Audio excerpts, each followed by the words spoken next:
state budget process is underway.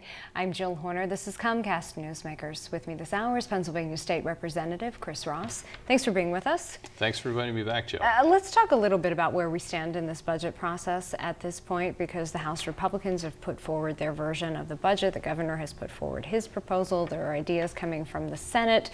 How do you reconcile all of these different versions of the budget? Where do we stand at this point?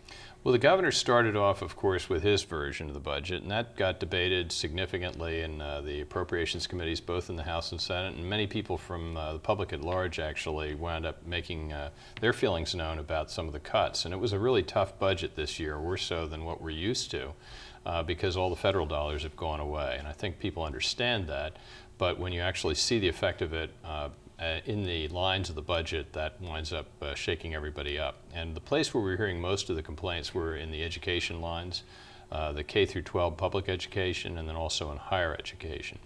And so the House Republican Caucus has just this week introduced their version of the governor's budget with adjustments made as we saw fit. And they really amount to moving some money, making some additional cuts in areas that hadn't been cut under the governor's proposal, and then restoring funds in other areas. So let's talk a little bit about what that includes, because we're still talking about the same overall dollars for the overall budget number, but moving money from one area to another. What does that include?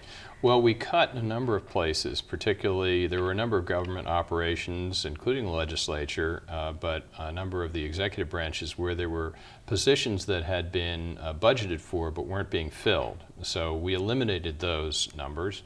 We cut back on our own legislative number, and then took money out of a number of other areas because, for example, the Auditor General believes that there's an excessive number of unqualified or people that are lined up on some of the welfare programs that shouldn't actually be receiving those. So we took monies that we felt we could remove and then backfilled the education area in particular, and we put in several $100 million into the K through 12, including monies that were fairly flexible, like a block grant program, so that if a school district felt they needed all-day kindergarten or summer school or something like that, they would have a little more money to be able to repair some of those cuts that they might be otherwise contemplating.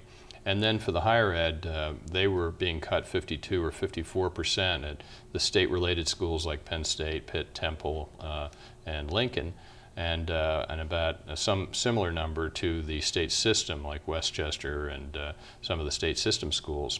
And so we've substantially reduced those cuts down to, I think, about 25% to the Penn States and other state-related, and down to about 15% for Westchester and the state system, which I'm hoping is going to relieve some of the pressure on tuition. But we're still talking about cuts of 15 or 25% for these higher education institutions, and still talking about cuts to K to 12 districts, which would have an impact on local school districts. Yeah, and I think the second thing we're looking at doing as companion work to this is to try and provide a little bit more mandate relief and a little more flexibility in how the school districts spend money. We're hoping to be able to relieve some of the administrative expenses so that they can put more of their monies into the classroom and spend less on administrative, overhead, bureaucratic aspects that don't really help the kids' education. Is there the concern, though, with these cuts and even with mandate relief, that this puts additional property on local districts and on local property taxpayers to make up some of the shortfall from the state level? Well, obviously, we don't do the individual school district budgets. It's up to the school directors to determine how they want to deploy this.